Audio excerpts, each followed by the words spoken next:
Hi everyone, and thanks for jumping into the next video of our ISO Explained series, a self-paced series of videos and resources to help you unpack the complexities and requirements of the ISO standards for quality, safety and environmental management.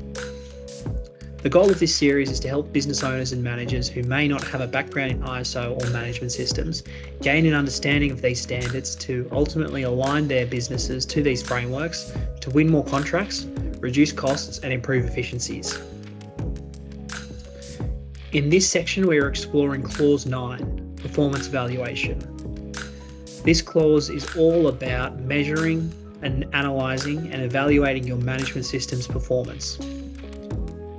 Having done the business in the previous clause, we can now review and measure its effectiveness.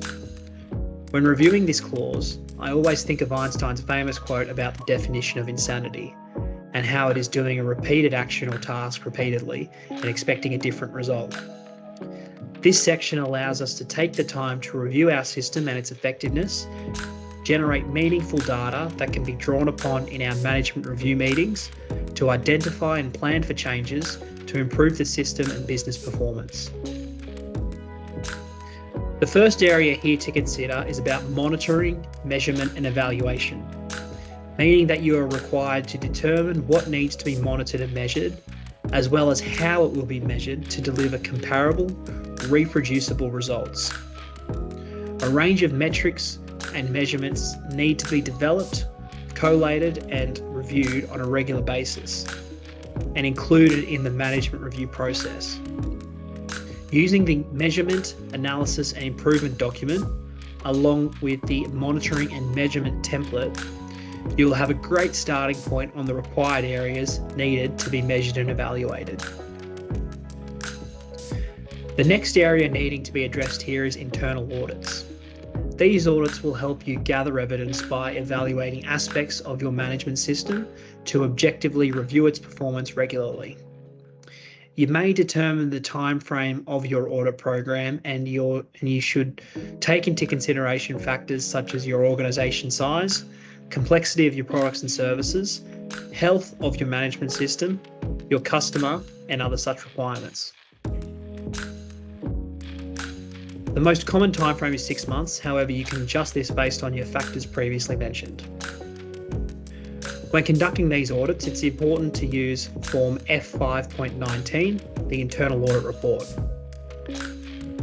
This document will already give you a scaffold template to help you identify what areas need to be addressed in your internal audit, but it's also important to remember that this document is intended to be used as a guide, and you may need to add or remove any items so that it is reflective of your organisation and management system.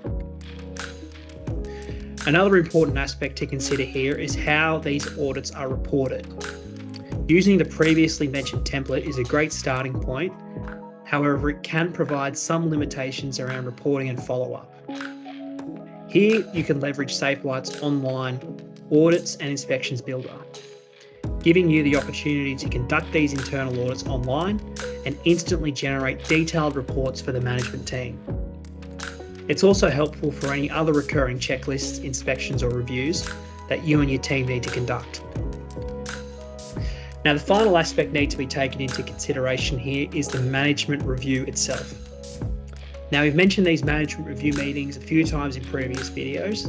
Essentially what they are recurring top management meetings that occur multiple times throughout the year to review the effectiveness of the organisation's management systems. The purpose of these meetings is to gauge the health of the system and determine any suitable changes that might be needed to take place to improve the suitability, adequacy and effectiveness of the management system.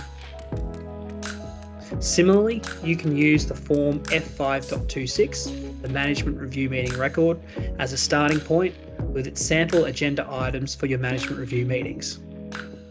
The effectiveness of these meetings is hinged on the quality and richness of the data and results that are measured. Poor or incomplete results may lead management to make changes that may not actually be in the best interest of the management system or the company. This is where it's so vital to see all results and insight on one page. Using the SafeWrite Management Dashboard, All key processes for quality, safety, and environmental management can be seen in one place, making it easier to gather data and build meaning. Additionally, you can also use the KPI and performance component of the dashboard to create your own data-driven dashboard that you can use to view comparisons between KPI items and develop instant dashboard snapshot reports to show you a trending review of your current month as well as the previous months of the year. One of the key outcomes required for this management review meeting is to develop decisions, actions, and related opportunities for improvement. Similarly here, you can add these outcomes in form F5.26.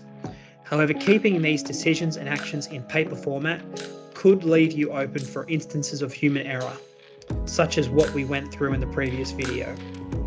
Instead, I would recommend adding these actions inside the online corrective actions register. Now, we talked about this in some of the older videos, but this effectively is a register where you can create your own category for management review outcomes to create, assign, and track tasks to your team. That way, increasing accountability and helping ensure and maximizing the opportunity that these tasks are followed through. Any task you assign to one of your staff can be added to their own task list, and they can receive automatic email notifications if the task is not completed by the assigned due date to increase accountability. Hope you enjoyed this video on Clause 9 of the ISO standards. If you have any questions about some of the content that we've gone through or about how some of the SafeWrite solutions can help out, feel free to get in touch with the team. You can always email us at sales@safewrite.com or visit our website at www.safewrite.com. Look forward to seeing you in the next video.